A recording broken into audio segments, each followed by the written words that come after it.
So I had a full-blown affair on my husband. He is still with me. And we decided to start a podcast to like talk about it and all that shit and how Why? we worked through it and all of this, right? And I was like, this is going to be great. This is going to be easy. It's not easy and it's not great. I didn't realize that my husband and I had never like gone in depth. Like he didn't even know like how it all started. And I'm like, it's like opening Pandora's box, you know? And I know that like it needs to be healed and we need to work through all of those things, but it's just like, it's a lot. It's a lot. Ugh. I think I am made for just prancing around on the internet in lingerie and bathing suits because that's so much easier. Why did I start this? There's so much wrong with this video. I don't even know where to start. So you had an affair on your husband and you somehow convinced him to start a podcast. Why would any man agree to that? And while you thought this was going to be a podcast, which I'm assuming you could monetize off of, or somehow become a surviving, I don't know. I don't know what the point of this was, to help others. Okay, our caption there says, we started a podcast to help others, but you guys never talked about anything. And the more he found out, the less he wanted to participate in the podcast, because why would he? Why would he want to do that? Most men who forgive infidelity are really never the same again. It is a death to a man to have to go through that. I had to accept that, hey, people do work through this. When I say people do work through this, I'm talking about men as well.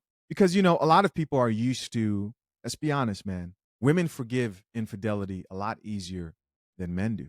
I had to accept that, hey, there are men out here who are willing to work through that. And I think any man is devastated when he goes through any type of infidelity, let alone in a marriage. And you want to publicly humiliate this man. Oh, but that wasn't my intention. But that's what it would have been. Trust me. You want to publicly humiliate this man in front of everybody on a podcast? Come on, put that coffee down. This coffee smells like shit. Let's see what the people have to say here. Top comment here says, the reality is, despite what he says, who never truly work through it, in quotation marks. 10 years from now, he'll still be questioning himself. And where are you when he doesn't see you? Next, here somebody says, question is, are you staying in your head or in your heart? I don't get what that, I get what he's trying to say, but come on. Next comment here says, we didn't cheat. I hope it works out, but also hope you take a heavy brunt so we don't wonder again. Somebody else here added, prancing around the internet in lingerie and bathing suits is probably one of the reasons the affair happened. Am I right? Yes, absolutely right. Absolutely right. She responded back, oh, shoot. She says, you haven't heard anything yet. Keep watching. There's a woman here who chimed in and says, it was such a wild statement. It never really is that hard to figure out why certain things worked out the way they do once you look a little bit deeper into somebody's value system, what they choose to accept, what they don't actually think is problematic, right? Like after some time, it all makes sense. You have wives out here who think posting pictures of them in lingerie online, dressing any which way, and they'll be married is their right to do as a woman. And they do not understand the consequences that come with that. The DMs from the other men who want to definitely smash your wife if they see her out there too revealing. This is not me telling any man what or what not to do, because there are men who are like, hey, I don't care. But she's specifically talking about prancing around in lingerie. Lingerie is crazy. Next comment here says, deep down, you destroyed him no matter what he says or how he acts. Here's somebody else who says, you should have left your sorry. Somebody else here added, women can waste your time and energy. Sorry, dude, you made the wrong decision. Get out. She will never change. All right. So she responded to this comment that says, "Don't tell the world." This dude's like, "Hey, just don't do this. What are you doing? This sounds crazy." Here's what she had to say. Steve, my husband's name is Steve too. I would like for you to tell me what I should do for the women who also have had an affair on their husband and desperately want to make their marriage work, who realize what a horrible mistake they have made, and whose husbands have agreed to forgive and move forward. I'm sharing my message for those people, not for the judgmental like you. Scroll on.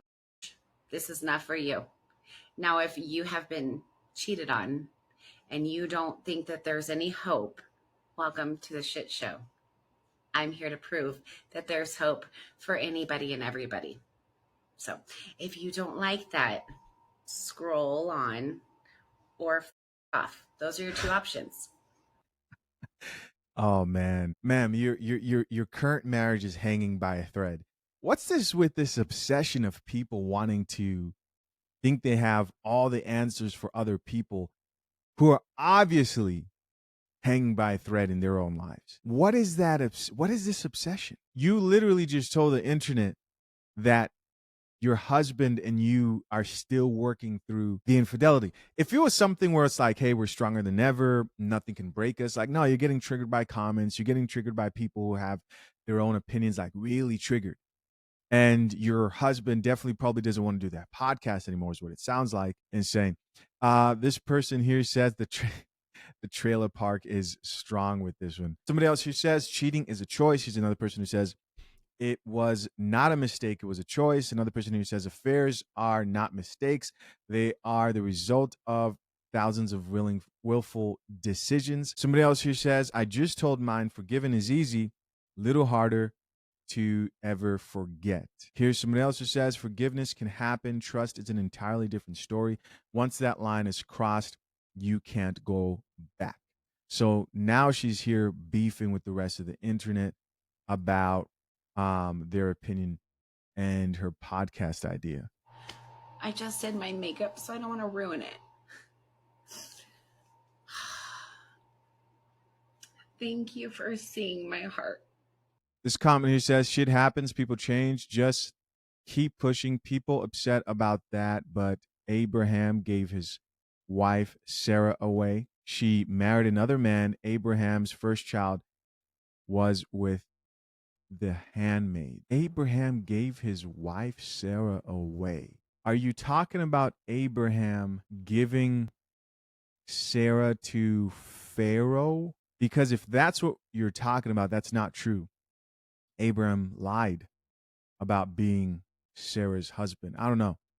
Abraham did not give his wife away. Now, Abraham's was with another woman as per customs of the wife's culture. This is mental gymnastics here. And I know she's about to cry and probably is about to say something that's going to pull on all our heartstrings. But it's just so interesting to me to see that it's always the woman who gets on camera and cries, even when she's admitting to making a mistake, right? And I get that life's not fair for anybody here. I don't know. Let's listen. I know that my husband and I didn't go through this and we didn't make it out on the other side for nothing. And I understand the hate that I'm receiving. I understand it all, but it doesn't make it easier. You know what I mean? And I don't want people to feel sorry for me, but people have to talk about the really hard things that they've gone through in their marriage so that other people know that they can make it through. The person I was when I was drinking for the first decade of our marriage, she was not a great human, and I don't discount that at all. That's I think why I have a hard time, because I agree with a lot of the things that they're saying. But I know that sober me is not drunk me. I don't want to fucking cry, and I don't want people to feel sorry for me because what I did was not okay.